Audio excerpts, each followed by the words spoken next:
ओम गुरु सत्ताय नमः। गायत्री महाविज्ञान तृतीय भाग। लेखक परम पूज्य गुरुदेव वेदमूर्ति तपोनिष्ठ पंडित श्री राम शर्मा आचार्य। आइए पढ़ते हैं, सुनते हैं और समझने का प्रयास करते हैं। गायत्री मंत्र के साथ स्वाध्याय शुरू करते हैं। ओम भूर्भुवः स्वः तत्सवितुर्वरेण्यं भर्गो देवस्य धीमहि धियो यो नः प्रचोदयात्। पंचमुखी साधना का उद्देश्य मूर्ति दृष्टि से देखने पर एक शरीर के अंदर एक जीव मालूम पड़ता है, परंतु सूक्ष्म दृष्टि से विचार करने पर पता चलता है कि एक ही आवरण में 5 चैतन्य सत्ताएं मौजूद है। देखा जाता है कि एक मनुष्य में अनेक परस्पर विरोधी तत्व विद्यमान रहते हैं।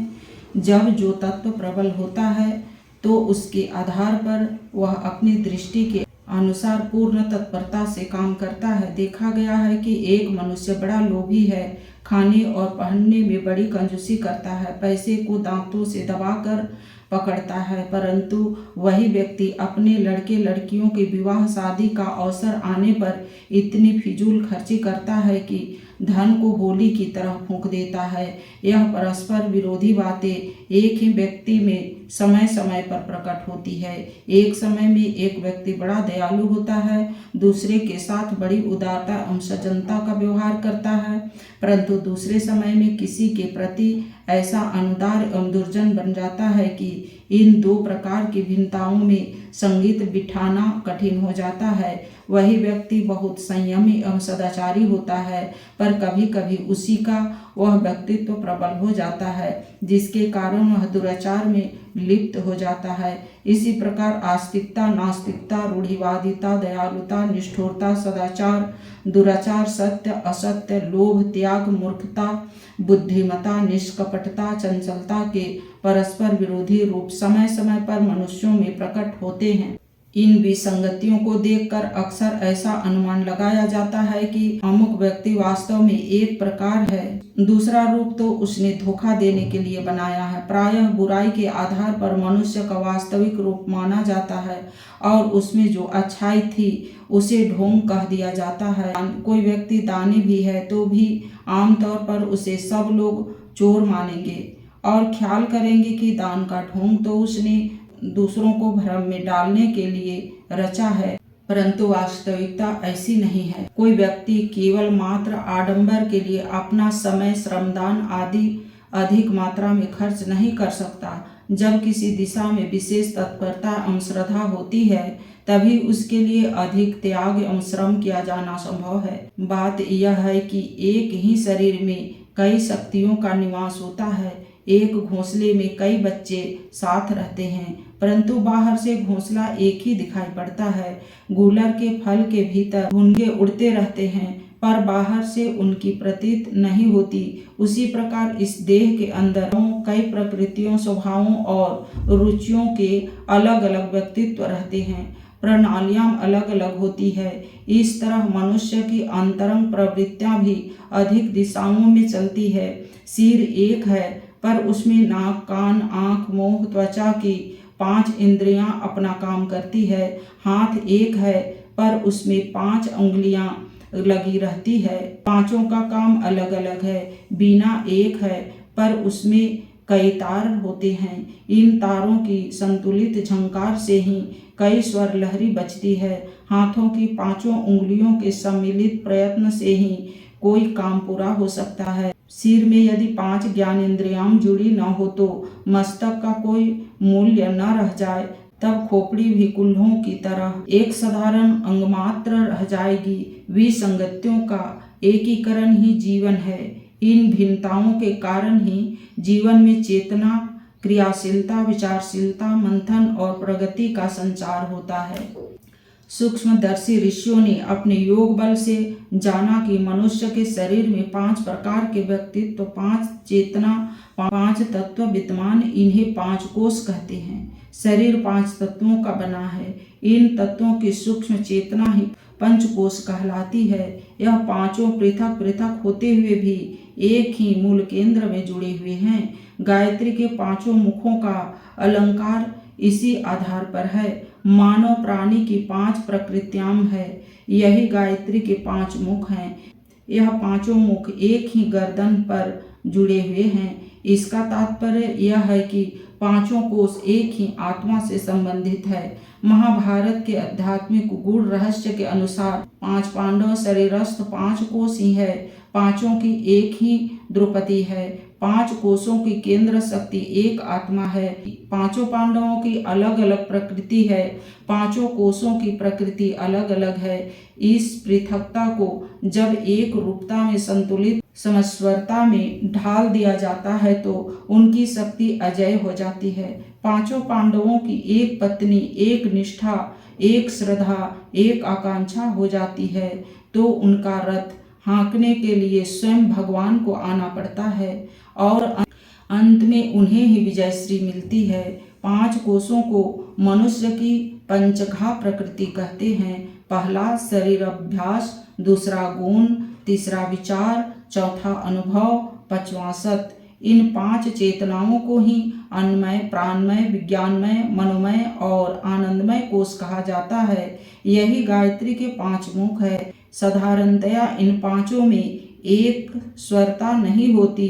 कोई किधर को चलता है, कोई किधर को। स्वास्थ्य, योग्यता, बुद्धि, रुचि और लक्ष्य में एकता न होने के कारण मनुष्य ऐसे विलक्षण कार्य करता रहता है जो किसी दिशा में उसे नहीं चलने देते। किसी रथ में 5 घोड़े जुते हों, वे 5 अपनी इच्छानुसार अपनी इच्छित दिशा में रथ को खींचते तो उस रथ की बड़ी दुर्दशा होगी। कभी वह 1 फरलांग पूर्व को चलेगा तो कभी 1 मील उत्तर को चलेगा। कोई घोड़ा पश्चिम को घसीटेगा तो कोई दक्षिण को घसीटेगा। इस प्रकार रथ किसी निश्चित लक्ष्य पर न पहुंच सकेगा। घोड़ों की शक्तियां आपस में एक दूसरे के प्रयत्नों को रोकने में खर्च होती रहेगी और इस खींचतानी में रथ बेहतर टूटता रहेगा। यदि घोड़े एक निर्धारित दिशा में चलते, सबकी शक्ति मिलकर एक शक्ति बनती तो बड़ी तेजी से, बड़ी आसानी से वह रथ निर्दिष्ट स्थान तक पहुंच जाता। बिना के तार बिखरे हुए हों तो उसको बजाने से आयोजन सिद्ध नहीं होता, पर यदि वे एक स्वर में मिला लिए जाएं और निर्धारित लहरी में उन्हें बजाया जाए तो हृदय को प्रफुल्लित करने वाला मधुर संगीत निकलेगा। जीवन में पारस्परिक विरोध, इच्छाएं, आकांक्षाएं, रुचियां, प्रकृत्यां, प्रवृत्तियां, भावनाएं, मान्यताएं इस प्रकार क्रियाशील रहती है, जिससे प्रतीत होता है कि एक ही देह में 5 आदमी बैठे हैं और पांचों अपनी अपनी मर्जी चला रहे हैं। जब जिसकी बन आती है तब वह अपनी डफली पर अपना राग बजाता है। अध्यात्म विद्या के ज्ञाताओं इस पृथकता को, विसंगति को एक स्थान पर केंद्रित करने, एक सूत्र से संबंधित करने के लिए पंचकोशों का पंचमुखी गायत्री साधना का संविधान प्रस्तुत किया है। गायत्री के चित्र में 5 मुख दिए गए हैं। इन पांचों की दिशाएं, आकृतियां में चेष्टाएं देखने में अलग मालूम पड़ती है, परंतु वह एक ही मूल केंद्र से संबंध होने के कारण एक स्वरता धारण किए हुए है। यही आदर्श गायत्री साधक का होना चाहिए। उसकी दिनचर्या, श्रमशीलता, विचारधारा, अभिरुचि एवं आकांक्षा एक ही निर्धारित लक्ष्य से संलग्न रहनी चाहिए। पांडव 5 होते हुए भी एक थे। एक ही पांडव शब्द कह देने से युधिष्ठिर, अर्जुन, भीम, नकुल, सहदेव पांचों का बोध हो जाता है। ऐसी ही एकता हमारे भीतरी भाग में रहनी चाहिए। डॉक्टर जानते हैं कि रक्त में विजातीय पदार्थों का प्रवेश हो जाए तो अनेक रोग घेर लेते हैं। ओझा लोग जानते हैं कि देह में भूत घुस जावे, एक शरीर में 2 सत्ताएं प्रवेश कर जाए तो मनुष्य रोगी या उन्मादग्रस्त हो जाता है। घर में विरोधी स्वभाव की बहुएं आ जाए तो परिवार में भारी क्लेश और कलह उत्पन्न हो जाता है। जब तक परस्पर विरोधी तत्व मनोभूमि में काम करते रहेंगे, उनकी दिशाएं पृथक पृथक रहेंगी, तब तक कोई व्यक्ति चैन से नहीं बैठ सकता। उसके अंतःस्थल में घोर अशांति घुसी रहेगी। आमतौर से लोग इसी अशांति में ग्रसित रहते हैं और पर्याप्त साधन संपन्न होते हुए भी मनुष्य जन्म जैसे अमूल्य सौभाग्य से कुछ लाभ नहीं उठा पाते।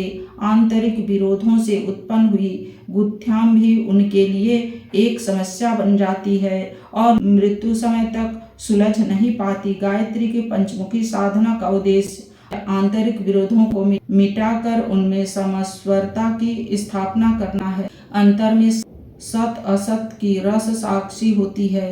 देवासुर संग्राम, राम रावण युद्ध, महाभारत होता रहता है। यह कलह तभी शांत हो सकता है जब एक पक्ष असक्त हो जाए, अमृत का असक्त का पक्ष ग्रहण करे। यदि सत को पूर्णतया कुचलने का प्रयत्न किया जाए तो वह संभव भी नहीं, क्योंकि असुरता स्वयं एक विपत्ति होने के कारण अपने आप अनेक संकट उत्पन्न कर लेती है।